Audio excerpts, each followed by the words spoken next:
Павел Хасиев работает в области станковой и монументальной живописи. Творческий диапазон художника чрезвычайно многоликий и разнообразен как в живописно-образном языке, так и в жанрово-тематическом плане. Уже послезавтра в выставочном зале Югостинского государственного университета состоится показ картин нашего земляка. Всего на экспозиции будет выставлено 58 произведений. Большая часть, как отметил сам художник, осталась в Северной Осетии, так как картины из-за больших размеров трудно перевозить.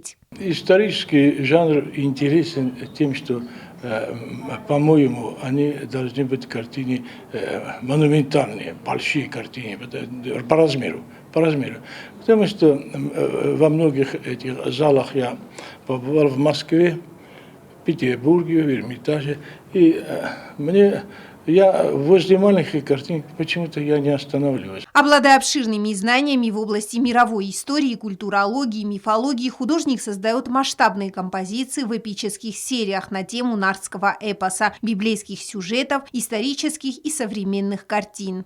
Картины представлены в разном жанре, и портретном жанре, и в картинном жанре, в историческом особенно. Люблю историю, больше у меня исторического характера картины. Они разные. На вопрос, какую из представленных здесь картин можно выделить, Павел сразу, не раздумывая, отметил картину под названием «Битва богов». Картина создавалась около года и написана по мотивам нартского эпоса. Именно данной тематике он уделяет больше всего внимания в своих произведениях. Цель художника не только передать богатую историю предков, но и посредством картин сохранить историю для последующих поколений. Особенно меня занимает, конечно, нартский эпос. Нартский эпос меня занимает. И делаю картины на сюжете к нартовскому эпосу.